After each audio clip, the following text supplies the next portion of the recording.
thing as a bad movie podcast. I'm April Atmansky. My name is Justin McClue. And I'm Colin Cunningham. And this week we watched Eye of the Tiger, starring Gary Busey. And we also watched The Crater Lake Monster. And that's the one we're going to start with. Crater Lake Monster is a movie that I just wanted to watch because I knew that there were some stop motion effects in it. And I'm a big stop motion guy. How about you? Do you guys love those kind of effects? I do. I was never like a huge fan, but then we watched this documentary about Ray Harryhausen, and I was really opened up to how many movies there really are out there that use these effects and what kind of impact it really had on the film industry and filmmakers as a whole. And this film, it had really, really good stop motion in it. Okay, well, I'm older than both of you, and I grew up before CG, so all I really had growing up was stop motion and stuff like that. In The Crater Lake Monster, this is not Phil Tippett, it's not Ray Harryhausen, it's actually a guy named Dave Allen who did the stop motion effects in this film. And Dave Allen, if you don't know that name, he is probably like, under those guys, he's like in third place, because he was the guy that would work on all the productions after stop motion had pretty much already passed. He worked on movies like the Puppet Master series, directing Puppet Master 2. He did a whole bunch of full moon stuff. He did a lot of stop motion in the era when stop motion was getting lame and people were like cutting it out of movies. He did a scene in The Howling that you can see on the DVD where the werewolves are all in stop motion, like reacting to fire. And Joe Dante's like, oh yeah, this doesn't fit, so we cut it out. And that's really the only reason I wanted to watch The Crater Lake Monster, because if you look at any reviews online, it is not a very well-loved film. As I said, it was from 1977, directed by a filmmaker named William R. Stromberg, and it was his only directorial effort. This is like regional filmmaking I can't believe 101. What? It's like his only movie? I mean, like, to sum up the plot really fast, it's about a bunch of people in Oregon at the Crater Lake, and a monster shows up. And that's pretty much it. There's a lot more. This is a very, very unfocused movie. I have to say, it's Altman-esque, if you will. That's how it kind of... Yeah, it is. It's like you were saying at one point, it's like... You start with shortcuts or something. Yeah. Start with one character and you move to another character. You start with three characters, and then I don't think you see those characters for like another 40 minutes in the movie. But it is a movie that, like, you can feel everybody wanted to make something really good. There's, like, little flourishes of, like, oh, wow, look at this camera move. But before we get into that, let's go around the table and say, what is the one thing that you liked about the film? April. A little general, but I'm going to say cinematography. Oh, man. Sorry. That was my thing. Well, there's a lot to say about cinematography. First of all, just really good, like, wide shots of the location, which was, like, a beautiful, what looked like a national park. Wonderful shots of the lake, which is where this stop-motion monster comes out of. You can see, like, fog coming up from the lake. And not only that, but there were a lot of tracking shots, dolly shots, shots where, you know, someone's saying something somewhat dramatic and it kind of zooms into their face. It gives it this, like, cinematic quality, which I 100% was not expecting. This is a Blu-ray release, Mill Creek put it out. The people that are famous for, like, dumping films in the last few years. I think, like, Rights lapsed on a bunch of companies and they just gobbled it up and they've been dumping, like, 10-disc sets or double bills. This one is double billed with Galaxina on Blu-ray. And you could probably pick it up at Walmart for, like, $8. But it's like a restoration, right? Mm-hmm. It looks spotless. It looks great. Yeah. Like, it looks really good. And the only reason you can really tell that it's the 70s is because of the fashion, I guess, like bell bottoms. And the haircuts. And the haircuts as well. Which, side note, that was the other thing I liked was the clothing and the haircuts. But I picked cinematography. You're taking both of my things. Sorry, no, I won't talk about that. But also, I wanted to mention the color, because it was a lot brighter than I was expecting. It might be due to the restoration, but colors were popping, and almost this whole movie took place outside. So there was, like, lots of beautiful trees everywhere, lush forest vistas. It looks really nice. And a lot of golden hour shots. Yeah, like shot at, like, you know, it almost feels like when they were filming, they're like, we didn't get it, we have to get it real quick before the sun gets down. And it happens to just be like that golden hour. Beautiful sun sunset. setting or possibly sunrise. This is like, I can't say like the cinematography was really good. There was a lot of lock-offs and wides and stuff like that. There were, yeah. But you can't go wrong shooting that location. It's like everything just looked gorgeous. I think you could have gone wrong, and they went pretty good. Well, it's fine. You just don't fuck it up. You just it's like natural production value. Yeah, they stepped back and kind of let the setting kind of speak for itself. And I mean, most people who probably saw this movie did see it in like a really muddy full screen VHS tape that was probably by like a fly-by-night distributor. Yeah. And I mean, it's also a film that it hits that sweet spot for me where it is so uneventful that when something happens, like we all kind of sit up, like when there's a zoom or like a dolly move, we're like, ooh, wow, did you see how long that dolly move lasted? Especially that like the characters are just not there. They're like a bunch of like anonymous people that drop in and out of the narrative. I have to say, this movie, the story is so unfocused. Yes. Like this thing, it loses track of the main characters. It kind of opens up with two students, university students, who are kind of in an archaeological site in a mine. And they kind of wake up, I guess, this professor, and they're like, come on, we got to show you something. And they find these cave paintings indicating that there was this sort of monster fighting these sort of like cavemen way back. So you assume that the monster's probably in the cave and will be let out, right? No. Exactly. They immediately leave the cave. And then it cuts to, well, they leave the cave because it cuts to a meteorite, a flaming meteorite flying and landing into the lake right by them. And the monster's on the meteorite, right? No. You don't find out until the end. Causes a cave-in, so they have to leave, and then they decide, okay, well, let's just go check out the meteorite then. Mm-hmm. And then just so happens that the meteorite lands right next to an egg, causes the water to warm. We find out this way at the end of the movie right away. The middle of the movie is just monster attacks people. You don't really know why. I wouldn't even say the middle of the movie. Well, the middle of the movie is my favorite part of the film, which is really the heart of the picture, which is these two hillbilly guys who like the sheriff is like, you can't rent boats, and they keep like accidentally renting boats to people, and they're like, oh shucks, oh no, and they like fist fight and throw each other in the water and stuff like that. Like I swear, a 10-minute fist fight between the two of them, and it is so bizarre. It just keeps going on and on and on. And they get thrown into the lake. That's and you right. think one of them is going to get eaten by the monster, which does not happen. No. Nope. Because they're the heart of the movie. We just want to hang out with these goofballs. They're these two guys who live together, and they're alcoholics. And they're probably lovers. I think the subtext is there. That is the subtext. So. They have a bait shop, and they rent boats. They rent boats to other characters. To pretty much everybody in the movie. So anytime someone's attacked, they're in a boat. Yes. There's like a city person who's like, I just want this boat. And they're like, city folk. Well, that city person gets eaten by the monster. Yeah, and then they... magician and his wife. Who does no magic. A magician shows up in the middle of this movie. And his wife. And he also has a backstory where he's also an alcoholic. Yeah. Not important. Which is the best line of the movie where he goes, I'm not going to dry up right away. I may be moist for a little while. Like, moist. She's like, okay. She's don't do the sword trick I'm on not doing me. the sword in the box trick while you're still drinking. And disappointingly, he uses no magic. This is a continuing thing in this movie. It's where all of a sudden, like, you know, you set up these main characters in the first 5 minutes. They disappear for the entire movie almost. And all of us, the whole movie is just pretty much like introducing these new characters. You're just like, okay, where is this going? They get attacked by the monster. They disappear from the movie. Then we get these new characters out of nowhere. Get a lot of backstory on them. They get attacked by the monster and disappear. But the kind of through line, I think, are these two kind of Goofus and Gallant. bumbling kind of They're rednecks. like lumberjacks. Yeah. Or, you know, something that Colin would recognize, Laurel and Hardy.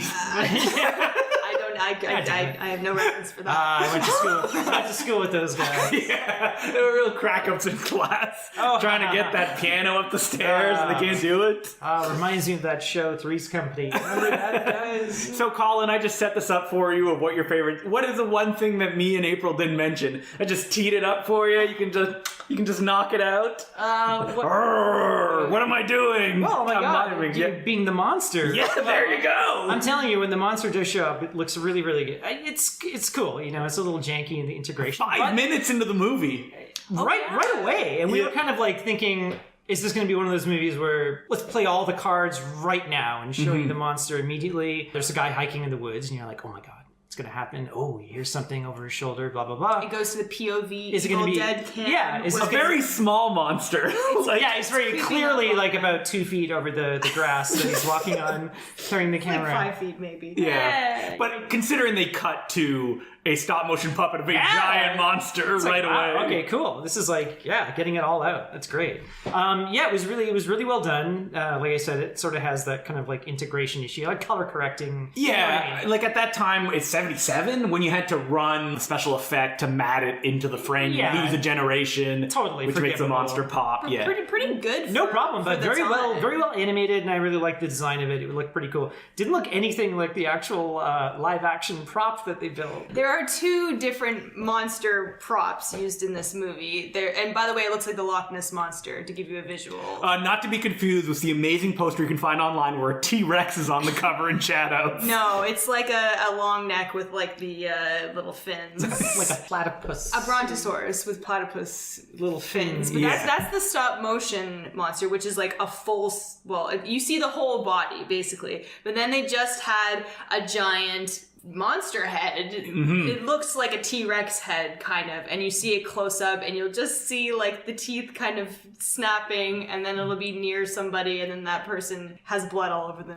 There's very rarely any interaction between the little person. bit, a little bit. Yeah, the person's like, it's kind of like implied. Yeah, it's kind of like you gotta struggle with it. You gotta sell it. It like bumps into a boat a couple times. I mean, I'll take a giant like fiberglass head that you can tell it can't go under the water either. For sure, yeah. So it's always like floating on top over like a CG or stock footage any day of the You week. get the idea of how big it is, at least, Mm-hmm. which it was a big prop. They only had the head. And it has the bit, we were watching that one scene, it just sort of went on. It was a shot of like the head floating forever. Yeah. And we're looking, are the eyes moving? And then And then the eyes move, and we're like, the eyes yes! They got moving eyes on this thing. I'm like, wow. A movie like this, you can tell like the director and everybody working on it were like really focused at making this like the best thing. You can feel them sitting around going like, this is probably better than Jaws. Am I right, guys? Like, because they're like ripping it off, and there's even the like da da da da da da Yeah, there's a lot of da da da da, very close to Jaws, or the theremin, There's certain scenes, and I think it was when the magician and his girlfriend are getting attacked in the boat, and then they kind of run ashore. And the music and the way she's acting, like screaming against the rocks, it is right out of a 1950s movie, like, you know, da da da. Yeah. I think it was like an intentional homage, kind of. I think that it was probably in that period of time where they were kind of transitioning out of it, because I like think so. Jaws was a 50s movie done with a big budget, so Yeah, there's that shaky like we're almost there, but we still have these inspirations of stuff we see on television, like all the Roger Corman or the AIP pictures. Right, but this one, it was like if you took away the style, like the 70s fashion, maybe made it black and white And like made it full screen. 4:3 or Yeah. something, like the music, everything would have been perfect. This is from the 1950s. And I just want to say as well that like this movie has a really bad reputation, and it was actually really fun. Like if I sat there in a theater having to sit there and watch it, I would probably get bored. It moves kind of like molasses, but every 5 minutes the monster shows up. And it's Yeah, like, it kind of goes all over the place. It's Yeah. very meandering, and it Even has. if it's just for a few seconds, it shows up. Can we talk about this? Talking about like meandering storylines.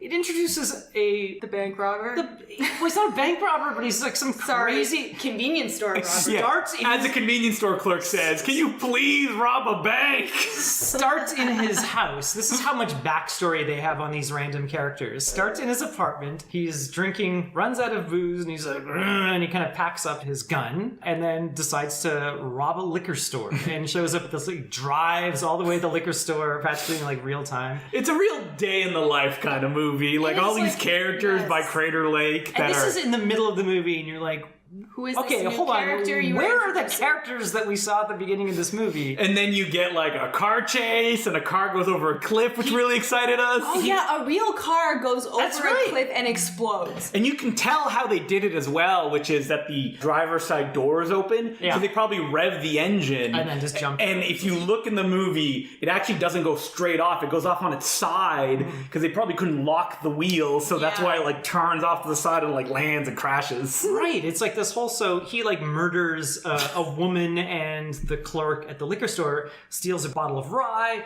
He doesn't even rob it. He just takes booze. Just takes That's one right? one bottle of Canadian Club. Listen, Crater Lake is a tough place. Canadian Club. Canadian Club is worth stealing. And Killing so As Canadians, this episode is brought to you by Canadian Club. yeah, for sure. And then, like, so the sheriff later in the movie like sees this bottle of booze in his car. They get into a gunfight, a car chase. The car goes off the cliff. Then they get another gunfight, and then this guy ends up by the edge of the lake, and then is eaten. And you're thinking, okay, this guy has to die horribly by this creature.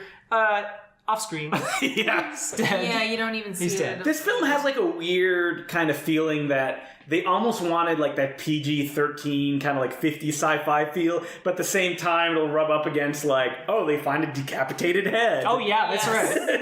Or there'll be like a little bit of blood, or the finale of this movie, which is like the most hilarious, like Wonderful. tugging at the heartstrings, almost like bleak, nihilistic 70s finale. Yeah. And I'm not one usually to go like, oh, I like it when like people die at the end of the movie just for the sake of it. But the way this plays out and just holds on a character who's like, I can't believe he's dead.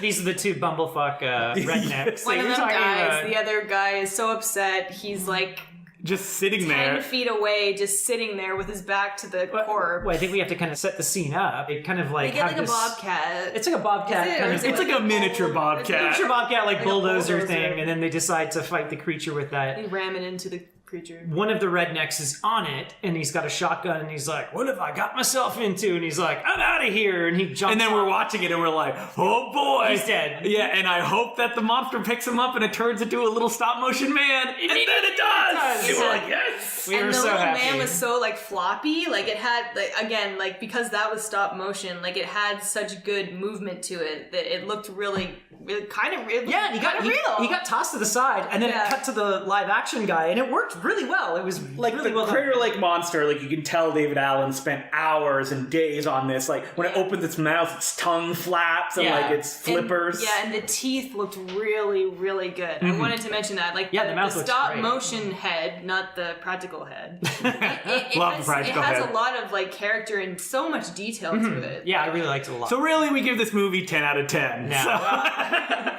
All right, so what is the other movie that we watched tonight? Second movie we watched is called Eye of the Tiger. I believe it's from 1987 and it's starring Gary Busey. 1986. 1986. Yeah, because remember afterwards we looked and we're like, whoa, this came out before Lethal Weapon, which made Busey the star that we know Oh, as that's today. right. Okay, so when was Rocky 3? It must have been a few years before that. It must be because the song was a huge hit. Yeah, Eye of the Tiger, and people were like, we need to buy this. We Yeah. need it in this movie. Couldn't have been too soon after because it would have been too expensive to get the rights to that. That's song. right. I feel like they probably blew all their money on the song. Yeah, because they use it Yeah, 3 times. 3 times. We counted it's in the movie 3 times. And then they also they work it into the soundtrack in like a kind of riff. They do a riff on it one time. It's true. Like the melodic quality of the soundtrack is very similar to that song. So what's the plot of this movie, April? Okay, I'll try to summarize it as best I can. So the plot of Eye of the Tiger goes as such. Gary Busey has just been released from prison. For what? I don't know. I don't know if it's ever stated exactly what he did. I don't know. I might have missed it. Yeah. But I'm he's from sure, Vegas. Because we're having too much fun. I'm sure it was something minor because he's the hero of this movie. So it starts with him being released into society. It couldn't have been like murder or like No, I'm sure it was Sexual like, assault or anything like that. rape or Yeah. something. I'm sure you it find was, that like, out at the kind very of end of the movie. Yeah. Yeah, I can't believe I did like 12 years for rape. And you're like, whoa! For being a pedophile. Oh my god! He's our hero! So he's being released from prison. He's being released at the same time as this other guy who is like a slightly taller Tony Montana from Scarface. He's literally He's doing like, a Tony Montana Montana impression, and he has like a white suit on. And so they get released at the same time, and you get the impression that these guys are friends. And this guy is in a car, like He even has a scar on his does face. he? Okay, Yeah, he's in a does. convertible, drinking out of a coupe glass of champagne. Convertible with the- Rolls Royce. with the bottle, and he's talking to Gary Busey, and he's like, "Hey, anytime you need anything, just call me." And I only mention this because it's set up like, oh my god, this guy is going to come back later. It's going to be a big thing. he never comes back. Which is very, very unfortunate. He says something like, he points to the scar on his face and he's like, hey man, if it wasn't for you, I'd be breathing out of my throat. Oh, so in prison, it's implied that Gary Busey saved him or something like that. Yeah. And Which is weird because Gary Busey only gets into one fight in the movie and he gets beat up really badly. Yeah, it's just very weird. It was unfortunate because it seemed like such a cool character, and then he never comes back. But anyway, side point. Drops Gary Busey off in his hometown. Yeah, so he comes home, and it's a very, very small town. And then we get the impression that the town is kind of like gone bad since he's left. The town is not like he remembers it. There's a corrupt sheriff. He goes home to his wife and young daughter, and he kind of gets on the bad side of the local motorcycle gang. And the sheriff, played by the most threatening man in cinema, Seymour Cassell. Who was introduced in the movie lying on a couch with a Hawaiian shirt wide open, wearing a bolo tie. Yeah, it was the style at the time.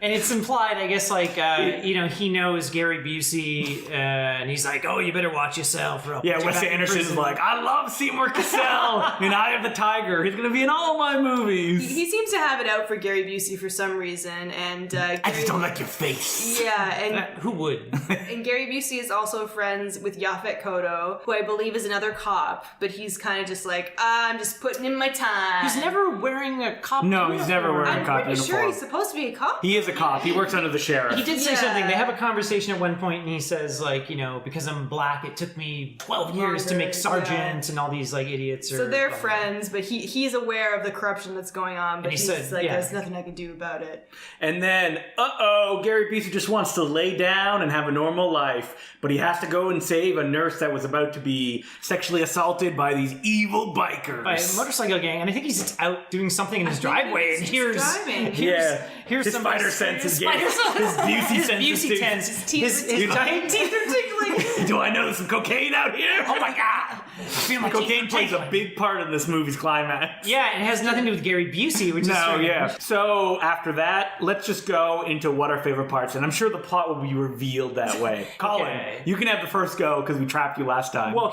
I will say there's two things. There's two. Well, okay, one thing I think we're all going to agree on, which is probably the last 20 minutes of this movie. The best part of the movie. Are fucking amazing because, like, climax. It's set up at the beginning of the movie that this sort of Colombian guy that gets out of prison with Gary Busey is... I assume he's a tech wizard as well. Leaves him a note and he says, if you need any help, I'll pay you back. Give me a call at this number. So immediately Gary Busey gets into trouble. His wife is killed by this motorcycle gang. And Side note, his wife is killed. Very weird scene. We didn't really know the first time we watched this that his wife was actually she doesn't really play much of a role. She just gets fridged. I think she has like two lines. Two scenes. Yeah, she's like, I don't want to stay in this town. Yeah, and he's like, okay, we'll leave. Yeah. And then later, the motorcyclist just bursts through the walls. And they murder her. Literally bursts through the walls of his house and so he wants to get revenge. And then his young daughter is catatonic through the entire movie. She's just so he gets on the phone and calls this Colombian guy, and then later on in the movie, these Colombian guys deliver this truck thing, and you're like, and they're showing it off like, whoa, it's got joysticks and like missile launchers. It's a jacked up truck. It's incredible. And you're like, I can't wait to see Gary Busey use this. And then the first thing he does is lay a metal wire across the street, and you're like, why aren't you using your truck? Which is fantastic, by the way. He lays a metal wire across the road, and then these motorcyclists come by, and one of them is decapitated. It's amazing. In a classic gag. Classic gag. I told you to cut my sandwich. I was just waiting for someone to say that. So you're waiting for this truck to be used as it should be, and then at the end of the movie it is inarguably the only action scene in the movie. There's smaller action scenes. Yes. There's gags. Like he blows somebody up. Oh, it's so good. This is something, it's almost like kind of Road Warrior levels where it's like the bad guys have this crack cocaine... It's like a big compound. It's just like a big dirt field. It's bigger than the oil well in like the Road Warrior. Yeah. Like it's fantastic. It's so massive, and they have like outdoor showers, and they have like an airplane, like a runway and everything like that. They have kidnapped his daughter at this point. Put her in a cage. She's in a cage high above everyone and separate from everyone, so she doesn't get hurt while everybody else is getting shot up and blown up. And he goes in with this truck. Let's call call it a super truck. A super truck. Yes. It's like kind of not on the level of Tango and Cash. Yeah. Not on that level, but it's pretty amazing. Yeah, it's got like missiles out the back. Lots of mortars. It's got like machine guns in the back. It's like, oh, I wish the machine guns were in the front. And then it opens up and there's machine guns in the front. It's amazing. And it has like bulletproof sides and everything like that. And then while this is going on, Yaphet Kotto is flying a biplane. Like dressed like Snoopy in like a big red biplane. Yeah, with he's like like the Red Baron. He's got like the scarf on. Yeah, and he's got like the kind of goggles and the leather helmet, and he's blasting James Brown, some like kind of 80s James Brown, and dropping grenades on the entire compound. And this whole scene is fucking amazing. It's amazing. It's like these are real people in danger. And Oh yeah, fire like and cars explosions. crashing. And Stuntmen everywhere, Awesome. just jumping out of the way. Great. Fantastic. Explosions, fire, everything, you name it. How about you, April? What was your favorite part?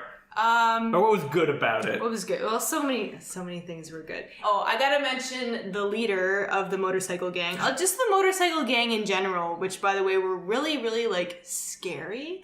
Like, you would see them slowly come up from the distance, from a really, really super I remember wide- you said like, very whoa, their lights are on and it's daytime. That's the they scariest were thing of all. like, not 100% of them, because I think 100 people are in this gang, possibly, when you see that big compound. You at only the see end. them like 4 at a time. Yeah, exactly. Yeah, See, same 4 guys.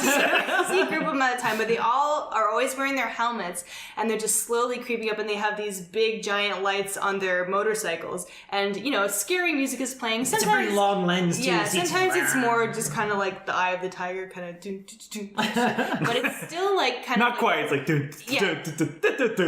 you're like, almost. They're just teasing the audience. It's almost that Sound song, like. but they kind of like creep up towards you, and I mean, as the movie And then goes you know on, something's gonna happen. you see them do these horrible things. They're robbing people. They're raping people. They do a horrible thing where they dig up Gary Busey's wife. Oh my God, this They is the dig worst. up her coffin, drag it from their motorcycles, and then bring it to his house. That's a real wrestling move. That is okay. That was gonna be my second favorite. They don't thing. take her out. They just bring the coffin. Oh, that'd be in. amazing if you just like pop down. this is the- Jill desiccated. This just is bones the hit. cruelest thing. It's implied. It's like the what's in the box from Seven. It's like you is don't need to see what's in it. It's awful. just the idea of it. And Gary Busey's very upset about that. That would have been amazing though if like the villain like took his wife's corpse and put it around his shoulders. Like, looks like she's got a new bow. That's right. That's what I'm saying. They can't go that far. But also, the leader of the motorcycle gang, actor's name is William Smith. Yes, I know him as the bad guy from Get Even, which is a great movie. Get Even. Get even, yeah. Get Even. He plays His name is Normad.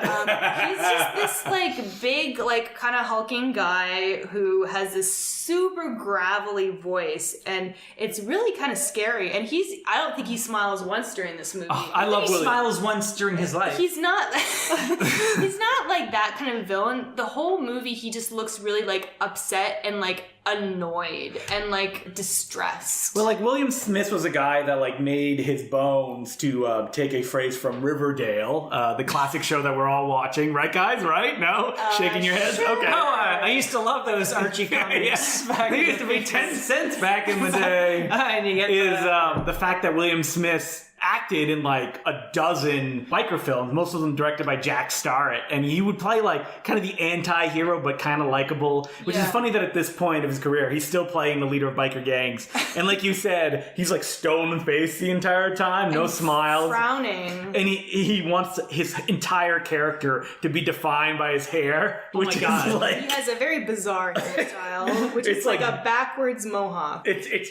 bald and then just like a mohawk on the back of his head. No, he has a mohawk vagina on the back of his head. It's a mohawk with a bald line down the middle. That's right. And then he has a tattoo on the top of his head. Yeah. And then a dangly cross earring on like his left. You know, it's all about like feng shui and how it all moves together Yeah, on his head. yeah. So my favorite part probably has to be the greatest scene of getting information from a character ever to be on screen. Oh my god, yes! Which is that Oh, right. Gary Busey like lays up one of the motorcyclists and he's in the hospital bed. He has like a breathing apparatus in his neck.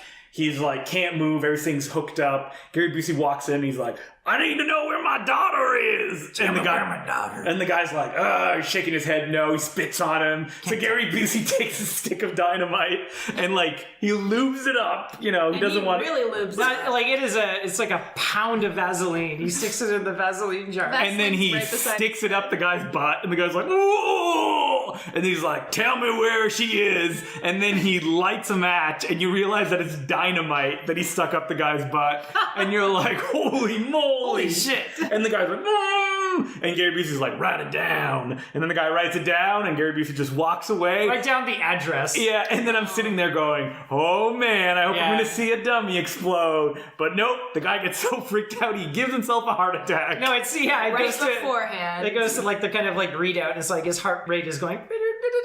And it goes up to like it goes towards the dynamite, he dies. And then the thing fizzles out. If you guys like, I know you've probably thought about how you want to die. If you went out by someone stuck some dynamite up your butt and like that was it, and that's like people, you're like, oh, I remember April Mansky, I went to high school with her. She died when you'll never her imagine boyfriend. how she died. Colin stuck dynamite up her butt. I don't know. She didn't explode. It was just the stress of it. Yes. It's so hard. Yes. You were saying, you were going, I hope He's imagining his ass exploding, and that's what made him die. You're like, oh, I hope they cut to that dummy in the bed. Yeah, exploding. You just need a 1 second shot, and then it cuts the exterior, the hallway of the hospital. Yeah, and like Gary Busey's walking away. Yeah. But I mean, like, as far as that question, would you rather be blown up with dynamite or being eaten by a Crater Lake monster? Dynamite. Dynamite? I'm going with the dynamite. Well, he doesn't die by dynamite. No, well, he has a heart heart explodes. attack. His heart He's explodes. so killed, but Yeah. I'd rather go by dynamite. Really? Come on. I mean, but if you're killed by a Crater Lake monster, I guess you were just kind of like... That could take hours. I mean, the Crater Lake monster is not moves taking really you home. he didn't eat anybody either. He just kind of bit. Yeah, just people. bit them. Like, he wasn't Yeah. even, like, eating them. He was just kind of, like, mauling them. Which makes me wonder about what his motivation was. He's just, like, a jerk? You don't even see... No, they say in the movie, he ate all the food in the lake, and now it's hungry. Okay.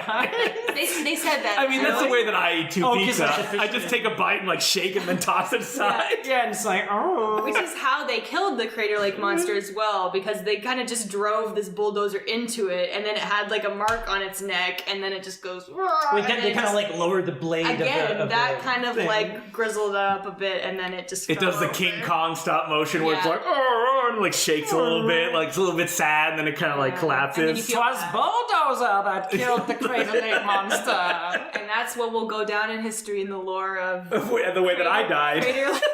I hope so. They're like, What? April and Twas- Colin died. No, I'll say They that. both put No. dynamite up their butts at the same time. Yeah, but I'll do it They like. each had dual heart attacks. I'll do a little speech at your funeral. 'Twas a bulldozer that killed Justin DeClue. Or, you know, my cowardice when I'm like, oh, get me out of cowardice. here. That'd be great. I hope that Will Sloan, my partner in Important Cinema Club, you're going to be all sad, like lying there, and he's like, what am I going to do now? I don't know why I have the southern accent, but in this scenario, he does. Twas What cowardice. am I gonna do now? That's my Will Sloan. At your funeral, 'twas cowardice that kills. There's a picture of you and then a That picture kills Justin. of the crater beast. Why would you put the thing that killed me? Am I like a Jesus type figure that like everyone starts wearing like Crater Lake like monsters around their neck? Or like the Michael Phelps Crater Lake monster. the Well, the rubber bracelet. I mean, Michael Phelps didn't get killed by a rubber bracelet. no. Did he? Do you know information I don't know? What? Is he dead? Oh my god. No, he's not. No, Is it the sorry, Livestrong? it wasn't Michael Phelps. Is it the It was the Livestrong? bicycle guy. Oh, Who had what's the his bracelet. name? Oh, that fucking. You just said it. Something Armstrong? Yeah, that fucking twat that like cheated. On Cheated, yeah. He's I an don't asshole. remember his Well, he's a piece of garbage. Paul Lance Armstrong. Lance Armstrong. Yeah. All right, so at the Anyway. end of this episode, I would love to have Lance Armstrong killed by the Crater Beast monster. Crater Lake monster. Yeah, whatever. Okay. Where can you find these movies? I just wanted to say Eye of the Tiger is available on a 4-movie DVD, which I got very cheap off Amazon. Yeah, it's a Shout Factory release. It's Oh, one of their yes. like action packs. It's great, and it looks really, really Yeah. good. All the movies on this disc look fantastic. DVD, but very good quality. The other 4 movies on it are Alienator, Exterminator 2, and Cyclone, all very good. Possibly future episodes. 2 of those movies are Fred Olen Ray films, a guy I really like, but his movies... I mean, Cyclone. You haven't seen Alienator. I haven't seen Alienator, that's right. Cyclone's okay. It's the Knight Rider style motorcycle, which caused Colin, that while we were watching Eye of the Tiger, kept going, look at those cyclones coming at us. It's like every like motorcycle looked like a cyclone. Like, whoa! I mean, but they weren't computer voiced with laser powers. Laser, because there's only one laser in Cyclone. Probably with a Z. Yeah. Laser. And don't watch Exterminator 2. That movie sucks. And Cyclone has Dar Robinson, Canadian stuntman. I don't know who that is. Do you not No. Really? Okay, I'm not dating myself, but please. Oh, God, I don't know Canadian stuntman. Wait, who is this Canadian stuntman? Give it to us. He was like the most okay, so he was the most famous stuntman. He jumped off the CN Tower twice. Oh, okay. okay. You told me that. He was in a movie it was Burt Reynolds' movie called Stick. Yes, that's right. Burt Reynolds directed it. And he did that famous fall off the building. He was like at the time he was the albino kind of hitman. Yeah, at the time it was the biggest like backwards fall Free or something fall, ever. Whatever. Yeah, he's a very, very and he plays the Cyclone in Cyclone? He plays the bad guy, or one of the bad guy's henchmen in Cyclone. Okay. There's a bunch of henchmen in there. And don't get confused, Eye of the Tiger, like I did, with Bulletproof, another Gary Busey action vehicle, and that one was written by Fred Olen Ray. So it's all like an incestual family. That's about his teeth. Yeah, but I'm sure you can also probably rent or buy Eye of the Tiger, but maybe check out this DVD. 4-pack. Exactly, it's 4 movies for the price of 1. Mm-hmm. And where can people find the Crater Lake Monster? Probably in the Walmart discount bins. You can probably get it on Amazon. I would probably say for like $5 to $7. It's like really cheap. Mm-hmm. So I would highly recommend it. You're never going to see. It looks fantastic. Yeah, like it looks any better. So if you can get the Blu-ray, I would totally recommend it if you're into stop motion, if you're into B movies with monsters, just kind of your regular old monster movies. It's kind of like 4 movies in one. There's like 4 different plots going on. Crater Lake is a 4-pack in of itself. Oh, yeah, it's like the Crater Lake universe. So it's the cinematic universe. Okay, that'll do it for this episode. If you want to follow me on Twitter or Instagram, I'm at April Atmansky. On Twitter, I am DeCluJ, DECLOUX, and then just the letter J. Or on Letterboxd, I'm just Justin DeClue. And Colin, do you have a Twitter? It's at Sergeant Zima, so it's SGTZIMA. What is that a reference to? It's Sergeant Zim from Starship Troopers. Oh, who plays? Is it Clancy Brown? It's Clancy Brown. Okay, there we go. Oh, it's one of my favorite characters. Gary Busey's son. Jake Busey. No. Who, at conventions, Jake Busey says, do not ask me about Gary Busey. And thanks for listening. My name is April, signing off. Justin. And Colin. Keep watching movies. I guess we need to work on an end tagline. Excelsior! We're gonna get